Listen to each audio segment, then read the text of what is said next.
ओम श्री हनुमते नमः। आप सभी का मेरे चैनल भक्ति व्रत कथा में हार्दिक स्वागत है। आज मंगलवार को सुनिए हनुमान जी की कथा।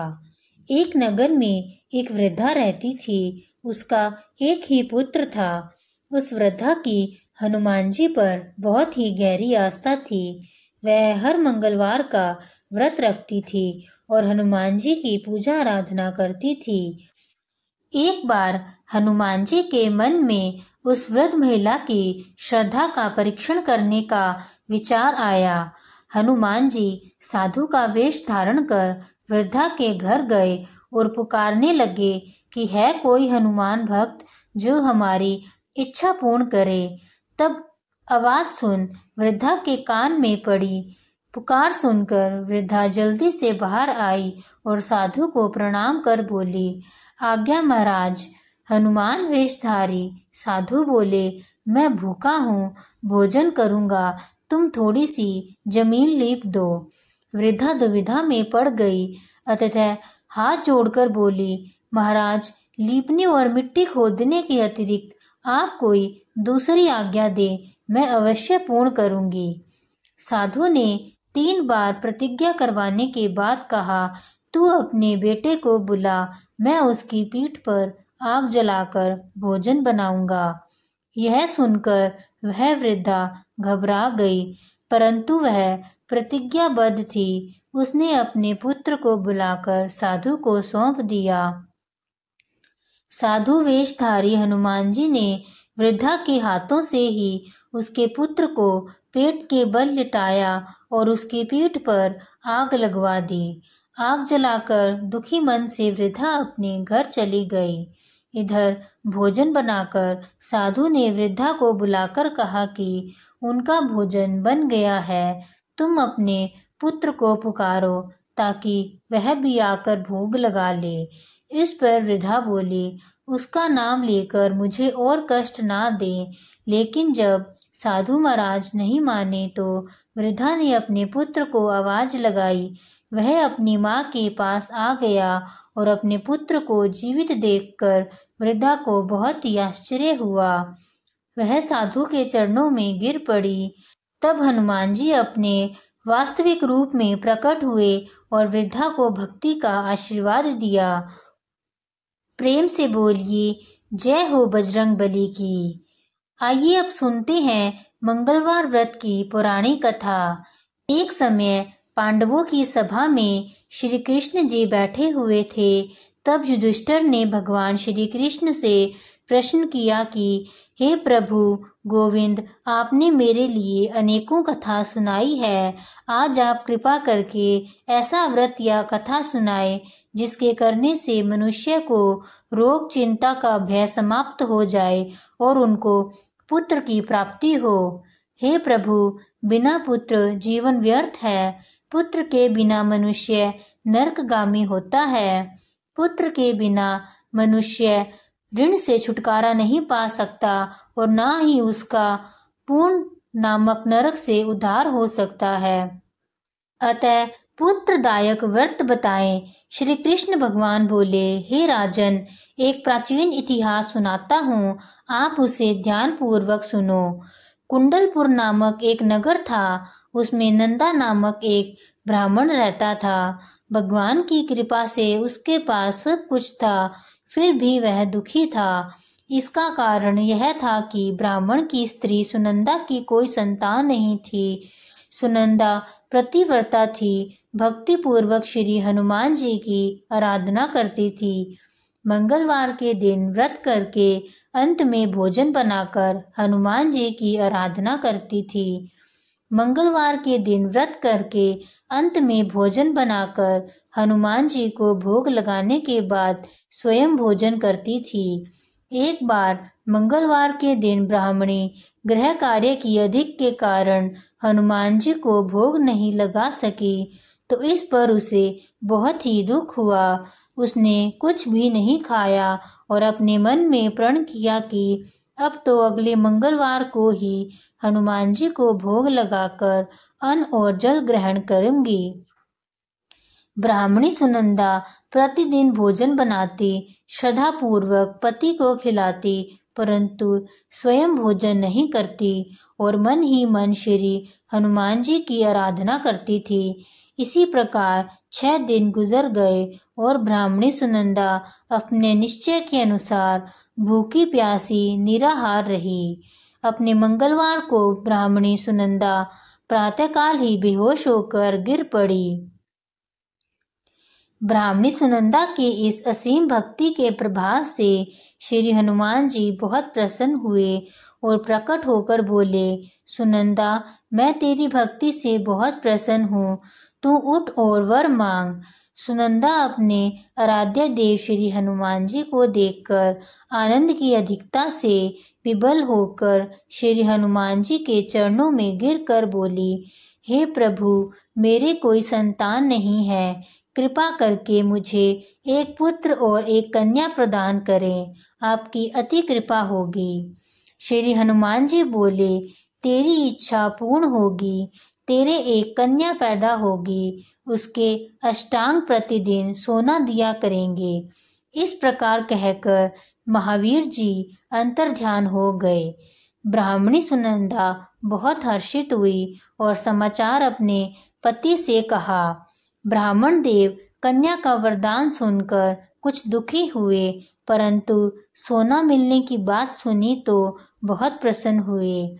उन्होंने विचार किया कि ऐसी कन्या के साथ मेरी निर्धनता भी समाप्त हो जाएगी।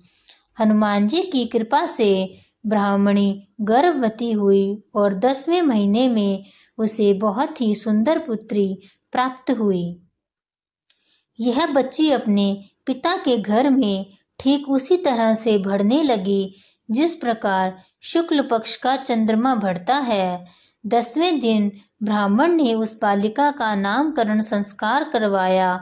उसके कुल पुरोहित ने उस बालिका का नाम रत्नावली रखा, क्योंकि यह कन्या सोना प्रदान किया करती थी।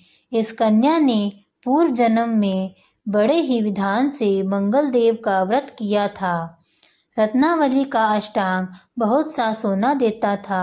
उस सोने से नंदा ब्राह्मण बहुत ही धनवान हो गया। अब ब्राह्मणी सुनंदा भी बहुत अभिमान करने लगी थी। समय बीत रहा था। अब रत्नावली 10 वर्ष की हो चुकी थी। एक दिन जब नंदा ब्राह्मण प्रसन्नचित्त था, तब सुनंदा ने अपने पति से कहा कि मेरी पुत्री रत्नावली विवाह के योग्य हो गई है, इसलिए आप कोई सुंदर और योग्य वर देखकर विवाह कर दें। यह सुनकर ब्राह्मण बोला, अभी तो रत्नावली बहुत छोटी है। तब ब्राह्मणी बोली, शास्त्रों की आज्ञा है कि कन्या 8वें वर्ष में गौरी, 9वें वर्ष में रोहिणी, 10वें वर्ष में कन्या, इसके पश्चात रजस्वला हो जाती है। गौरी के दान से पाताल लोक की प्राप्ति होती है, रोहिणी के दान से वैकुंठ लोक की प्राप्ति होती है, कन्या के दान से इंद्रलोक में सुखों की प्राप्ति होती है। हे पतिदेव, अगर रजस्वला का दान किया जाता है तो घोर नरक की प्राप्ति होती है। इस पर ब्राह्मण बोला, अभी तो रत्नावली मात्र 10 वर्ष की ही है और मैंने तो 16-16 साल की कन्याओं के विवाह कराए हैं, अभी जल्दी ही क्या है। तब ब्राह्मणी बोली, आपको तो लोभ अधिक हो गया है। अगर 11वें वर्ष में विवाह नहीं होता है तो उसमें मासिक धर्म के रक्त का पिता और बड़े भाई को पान करना पड़ता है। शास्त्रों में कहा गया है कि माता पिता और बड़ा भाई रजस्वला कन्या को देखते हैं तो वह अवश्य ही नरकगामी होते हैं। तब ब्राह्मण बोला, अच्छी बात है, कल मैं अवश्य ही योग्य वर की तलाश में अपना दूत भेजूंगा। दूसरे दिन ब्राह्मण ने अपने दूत को बुलाया और आज्ञा दी कि जैसी सुंदर मेरी कन्या है वैसा ही सुंदर वर उसके लिए तलाश करो। दूत अपने स्वामी की आज्ञा पाकर निकल पड़ा। पंपई नगरी में उसने एक सुंदर लड़के को देखा। यह बालक एक ब्राह्मण परिवार का बहुत ही गुणवान पुत्र था। इसका नाम सोमेश्वर था। दूत ने इस सुंदर और गुणवान ब्राह्मण पुत्र के बारे में अपने स्वामी को पूर्ण विस्तार से बताया। ब्राह्मण नंदा को भी सोमेश्वर अच्छा लगा और फिर एक दिन शुभ मुहूर्त में विधि पूर्वक कन्यादान करके ब्राह्मण संतुष्ट हुआ। परंतु ब्राह्मण के मन में तो लोभ समाया हुआ था। उसने कन्यादान तो कर दिया था, पर वह बहुत ही दुखी था। उसने विचार किया कि रत्नावली तो अब चली जाएगी और मुझे इससे जो सोना मिलता था वह अब नहीं मिलेगा। मेरे पास जो धन था कुछ तो इसके विवाह में खर्च हो गया और जो शेष बचा है वह भी कुछ दिनों के बाद समाप्त हो जाएगा। मैंने तो इसका विवाह करके बहुत भूल कर दी है। अब कोई ऐसा उपाय हो कि रत्नावली मेरे घर में ही बनी रहे, अपने ससुराल ना जाए। लोभ रूपी राक्षस ब्राह्मण के मस्तिष्क पर छाता जा रहा था। रात भर अपनी शैया पर बेचैनी से करवट बदलते बदलते उसने एक बहुत ही क्रूर निर्णय लिया। उसने विचार किया कि जब रत्नावली को उसका पति सोमेश्वर अपने घर के लिए लेकर जाएगा तो वह मार्ग में छिपकर सोमेश्वर का वध कर देगा और अपनी लड़की को अपने घर ले जाएगा, जिससे नियमित रूप से उसे सोना भी मिलता रहेगा और समाज का कोई मनुष्य उसे दोष भी नहीं दे सकेगा। जब अगले दिन सुबह हुई तो नंदा और सुनंदा ने अपने जमाई तथा लड़की को बहुत सारा धन देकर विदा किया। सोमेश्वर अपनी पत्नी रत्नावली को लेकर ससुराल अपने घर की तरफ चल दिया। ब्राह्मण नंदा महालोभ के वशीभूत होकर अपनी मति खो चुका था। पाप पुण्य का उसे विचार नहीं आ रहा था। अपने भयानक और क्रूर निर्णय को कार्य रूप देने के लिए उसने अपने दूत को मार्ग में अपने जमाई का वध करने के लिए भेज दिया था, ताकि रत्नावली से प्राप्त होने वाला सोना उसे हमेशा मिलता रहे और वह कभी निर्धन ना हो।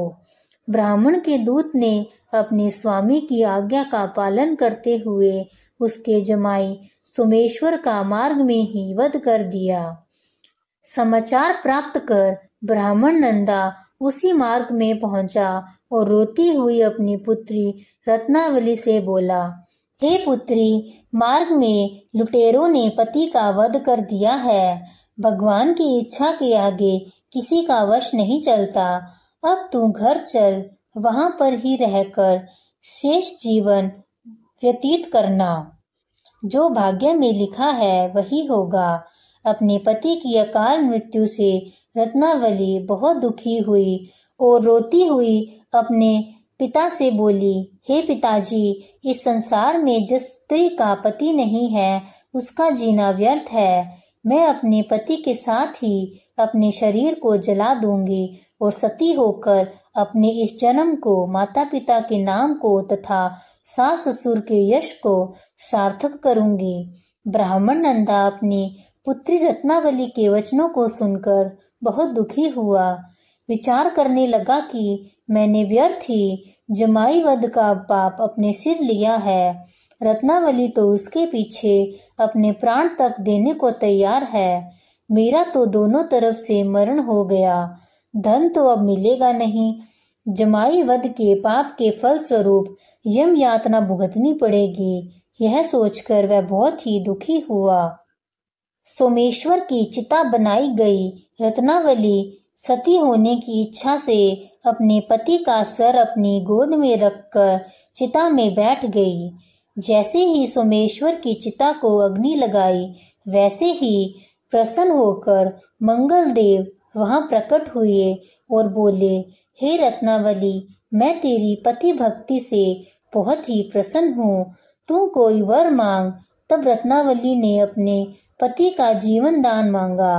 मंगल देव बोले, रत्नावली, तेरा पति अजर अमर है, यह महाविद्वान भी होगा और इसके अलावा तेरी जो इच्छा हो वह वर मांग। तब रत्नावली बोली, हे ग्रहों के स्वामी, यदि आप मुझ पर प्रसन्न हैं तो मुझे यह वरदान दीजिए कि जो भी मनुष्य मंगलवार के दिन प्रातःकाल लाल पुष्प लाल चंदन से पूजा करके आपका स्मरण करेगा उसको रोग व्याधि नहीं होगी, स्वजनों से कभी वियोग नहीं मिलेगा, सर्प अग्नि तथा शत्रुओं का भय नहीं रहेगा और जो स्त्री मंगलवार का व्रत करेगी वह कभी विधवा नहीं होगी। मंगलदेव ने तथास्तु कहकर अंतर ध्यान हो गए। सोमेश्वर मंगलदेव की कृपा से जीवित हो उठा। रत्नावली अपने पति को पुनः प्राप्त कर बहुत प्रसन्न हुई और मंगलदेव का व्रत प्रत्येक मंगलवार को करके व्रतराज और मंगलदेव की कृपा से इस लोक में सुख भोग कर ऐश्वर्य को भोगते हुए अंत में अपने पति के साथ स्वर्ग को लोक को गए। तो प्रेम से बोलिए जय श्री हनुमान। आइए अब सुनते हैं मंगलवार को सुनी जाने वाली मां मंगला गौरी की पौराणिक कथा। एक नगर में एक बहुत ही विद्वान तथा धनुर्विद्या में कुशल राजा हुआ करता था। पुत्र के अलावा अन्य सभी शुभ चीजें उस राजा के पास थी, इसलिए वह राजा संतान के विषय में बहुत ही चिंतित रहता था और जब ध्यान पूर्वक देवी की आराधना करने लगा तब उसकी कठोर तपस्या से देवी प्रसन्न हो गई और राजा से बोली कि हे सुव्रत वर मांगो। तब राजा ने बोला, हे देवी, यदि आप मुझ पर प्रसन्न हो तो मुझे सुंदर पुत्र दीजिए। हे देवी, आपकी कृपा से अन्य किसी भी वस्तु का अभाव नहीं है। तब उसका यह वचन सुनकर पवित्र मुस्कान वाली देवी ने कहा, राजन, तुमने अत्यंत दुर्लभ वर मांगा है। हे राजन, सुनिए, यदि परम गुण पुत्र चाहते हो तो वह केवल 16 वर्ष तक जीवित रहेगा और यदि रूप तथा विद्या से पुत्र चाहते हो तो दीर्घजीवी होगा। देवी का यह वचन सुनकर राजा चिंतित हो उठा और पुनः अपनी पत्नी से परामर्श करके उसने गुणवान तथा सभी शुभ लक्षणों से संपन्न 16 वर्ष की आयु वाला पुत्र मांगा। तब देवी ने भक्त संपन्न राजा से कहा कि हे नंदन, मेरे मंदिर के द्वार पर आम का वृक्ष है, उसका एक फल लाकर मेरी आज्ञा से अपनी पत्नी को उसे भक्षण हेतु प्रदान करो, जिससे वह शीघ्र ही गर्भ धारण करेगी, इसमें कोई संदेह नहीं है। प्रसन्न होकर राजा ने वैसा ही किया और उसकी पत्नी ने गर्भ धारण कर लिया। 10वें महीने में उसने सुंदर पुत्र को जन्म दिया। तब हर्ष तथा शोक से युक्त राजा ने बालक का जात कर्म आदि संस्कार किया और शिव का स्मरण करते हुए उसका नाम चिरायु रखा। इसके बाद पुत्र के 16 वर्ष के होने पर पत्नी सहित राजा चिंता में पड़ गए और वे विचार करने लगे कि यह पुत्र बड़े ही कष्टों से प्राप्त हुआ है और मैं इसकी दुखद मृत्यु अपने ही सामने कैसे देख सकूंगा। ऐसा विचार करके राजा ने पुत्र को उसके मामा के साथ काशी भेज दिया। प्रस्थान के समय राजा की पत्नी ने अपने भाई से कहा कि आप मेरे पुत्र को काशी ले जाइए। मैंने भगवान मृत्युंजय से पूर्व में पुत्र के लिए प्रार्थना की थी और कहा था कि हे विश्वेश्वर, आप जगतपति की यात्रा के लिए मैं उस पुत्र को अवश्य भेजूंगी। अतः आप मेरे पुत्र को आज ही ले जाइए और सावधानी पूर्वक इसकी रक्षा कीजिएगा। अपनी बहन की बात सुनकर भांजे के साथ वह चल पड़ा। कई दिनों तक चलते चलते वह आनंद नामक नगर में पहुंचा। वहां सभी प्रकार की समृद्धि से संपन्न वीरसेन नाम वाला राजा रहता था। उस राजा की एक सर्व लक्षण संपन्न युवावस्था प्राप्त मनोहर और रूप लावण्य में मंगला गौरी नामक कन्या थी। उत्तम सौंदर्य अभिवृद्धि को प्राप्त वह कन्या किसी समय सखियों के साथ नगर के उपवन में क्रीड़ा करने के लिए गई हुई थी। उसी समय वह चिरायु तथा उसका मामा वे दोनों ही वहां आ पहुंचे और उन कन्याओं को देखने की लालसा से वहीं विश्राम करने लगे। इसी बीच विनोदपूर्वक क्रीड़ा करती हुई उन कन्याओं में से किसी एक ने कुपित होकर राजकुमारी को राणा यह कुवचन कह दिया। तब वह अशुभ वचन को सुनकर राजकुमारी ने कहा कि तुम अनुचित बातें क्यों बोल रही हो? मेरे कुल में तो इस प्रकार की कोई नहीं है। मंगला गौरी की कृपा से तथा उनके व्रत के प्रभाव से विवाह के समय जिसके सर पर मेरे हाथ से अक्षत पड़ेंगे, हे सखी, वह यदि अल्प आयु वाला भी होगा तो भी चिरंजीवी हो जाएगा। इसके बाद वे सभी कन्याएं अपने अपने घर चली गई। उसी दिन राजकुमारी का विवाह था। बालिक देश के दृढ़ धर्मा नामक राजा के सुकेत नाम वाले पुत्र के साथ उसका विवाह निश्चित किया गया था। वह सुकेत विद्वान, कुरूप तथा बहरा था। तब सुकेत के साथ आए हुए उन लोगों ने विचार किया कि इस समय कोई दूसरा श्रेष्ठ वर ले जाना चाहिए और विवाह संपन्न हो जाने के बाद वहां सुकेत पहुंच जाए। तो उन लोगों ने चिरायु के मामा के पास जाकर याचना की कि आप इस बालक को हमें दे दीजिए, जिससे हमारा कार्य सिद्ध हो जाए। इस पृथ्वी पर परोपकार के समान दूसरा कोई धर्म नहीं है। तब उनकी बात सुनकर चिरायु का मामा मन ही मन बहुत प्रसन्न हुआ, क्योंकि उसने उपवन में पहले ही कन्या मंगला गौरी की बात सुन ली थी। फिर भी उसने एक बार कहा कि आप लोग इसे किस लिए मांग रहे हैं? कार्य की सिद्धि हेतु वस्त्र, अलंकार आदि मांगे जाते हैं, वर तो कहीं भी नहीं मांगा जाता। तथापि आप लोगों का सम्मान रखने के लिए मैं इसे दे रहा हूँ। इसके बाद चिरायु को वहां ले जाकर उन लोगों ने विवाह संपन्न करवाया। सप्तपदी आदि के हो जाने पर रात्रि में शिव पार्वती की प्रतिमा के समक्ष उस चिरायु ने हर्षयुक्त होकर मंगला गौरी के साथ शयन किया। उसी दिन चिरायु के 16 वर्ष पूर्ण हो चुके थे और अर्धरात्रि में साक्षात काल सर्प रूप में वहां आ गया। इसी बीच संयोगवश राजकुमारी जाग गई। उसने उस महासर्प को वहां देखा और वह भय से व्याकुल होकर कांपने लगी। तभी उस कन्या ने धैर्य धारण किया, 16 उपचारों से सर्प की पूजा की और पीने के लिए उसे दूध दिया। उसने दीनता भरी वाणी में उस सर्प से प्रार्थना की और स्तुति की। मंगला गौरी प्रार्थना करने लगी कि मैं उत्तम व्रत को करूंगी जिससे मेरे पति जीवित रहे। यह जिस तरह से चिरकाल तक जीवित रहे, आप वैसा कीजिए। इतने में सर्प वहां स्थित एक कमंडल में प्रवेश कर गया और उस मंगला गौरी ने अपनी कंचुकी से उस कमंडल का मुख बांध दिया। इसी बीच उसका पति अंगड़ाई लेकर जाग गया और अपनी पत्नी से बोला, हे प्रिय, मुझे भूख लगी है। तब वह अपनी माता के पास जाकर खीर, लड्डू आदि लेकर आई और उसके द्वारा दिए गए भोज्य पदार्थ को उसने प्रसन्न मन होकर खाया।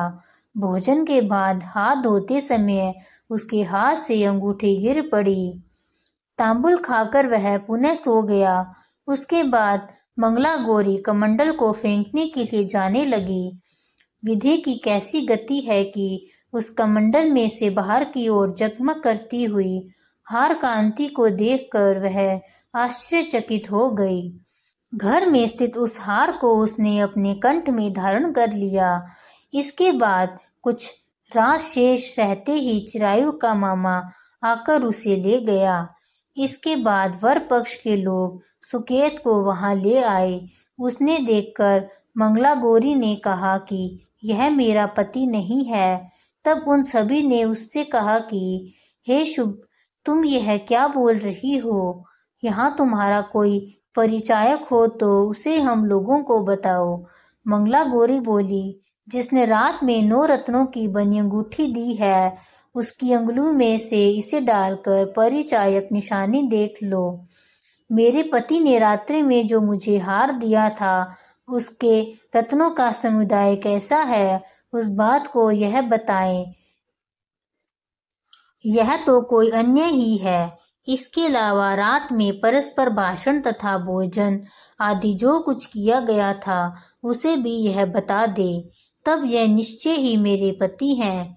इस प्रकार उसका वचन सुनकर सभी ठीक है कहने लगे, किंतु जब एक भी बात ना मिली, तब सभी ने सुकेत को उसका पति होने से निषिद्ध कर दिया और वर पक्ष वाले जिस तरह आए थे उसी तरह से चले गए।